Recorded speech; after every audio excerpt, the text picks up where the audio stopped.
Isang magandang balita para sa mga Zamboangueño ngayong darating na Pebrero kung saan nakatakdang ilunsad ang 5-time SEA Games gold medalist at 2-time Olympian na si Yumir Marshall ang kanyang kauna-unahang boxing promotions na El Puño Zamboangueño Boxing Event. May ulat si Paulo Salamatin. Nakatakdang buksan ni 5-time Southeast Asian Games gold medalist at Olympic boxer Yumir Marshall ang kanyang kauna-unahang boxing promotion event na El Puño Zamboangueño ngayong February 21 sa Vitaliano Agan Coliseum sa Zamboanga City. Itatampok sa malaking boxing event ang mga local boxers ng Zamboanga kung saan pagbibidahan ito ni na Filipino knockout artist Waljon Mindoro at Philippine flyweight champion Albert Francisco.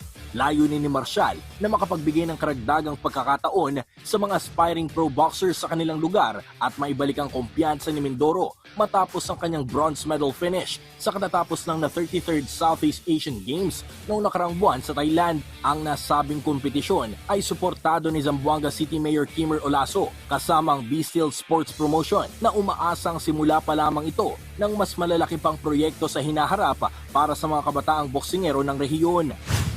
Excited po ako dahil sa tagal-tagal po ng panahon, sa tagal-tagal po ng gusto ko po magkaroon ng event na kung saan po ako galing, na natupad na dahil po yun sa mga suporta ng ating mga partners.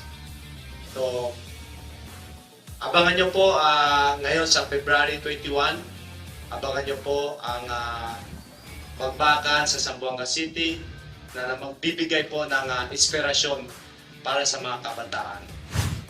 Definitely, ako excited ako sa mga kapwa ko sa Zamboangueño dahil matagal na na walang professional boxing event sa Zamboanga. So kung hindi dahil kay Yumir at kay Mayor Kimmer Olaso, hindi magkakaroon ng professional boxing event in Zamboanga. Plus, it is a title fight event. So, it is gonna be explosive, it's gonna be fun, electrifying, and inspirational for the kids and young boxers. Napakalaking epekto to. Kasi nakita ko ngayon, yung boxing sa within barangay nga lang, nakita ko yung crowd. I was not expecting na ganun kalaki yung crowd. There are about 2,000 who attend and watch the boxing. Sabi ko, ang ganda. Kaya sabi ko kay Yumir, bakit hindi natin ituloy to?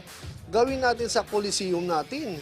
Sabi ko, and that entire city would watch. Sabi niya, sa akin maganda, here, dagdagan natin. Lagyan natin ng international fight. Sabi ko, okay sige, gawin natin. Kaya yun, nag-collab kami, nag-uusap kami with B-Steel, nag-usap din. We come into, sige, gawin natin. Sabi ni B-Steel, pwede ba gamitin yung Coliseum? Welcome, anytime, gamitin natin yun. Nagbigay din ng pahayag ang dalawang boksingerong bibida sa Zamboanga Slugfest na sina Mindoro at Francisco patungkol sa kanilang kahandaan kung saan ito ang kauna-unahang beses na lalaban sila sa kanilang hometown. Talagang mabawal talaga ako ngayon sa laban ko kasi yung last laban ko sa City, parang talagang nabibitin talaga ako sa laban. Masaya po kasi first time ko lumaban sa lugar namin. Doon ko pa i-depensa yung belt ko. Sobrang excited po ako lumaban. Gusto ko ipakita sa mga kababayan ko sa pamilya. Doon pa ako lumaban.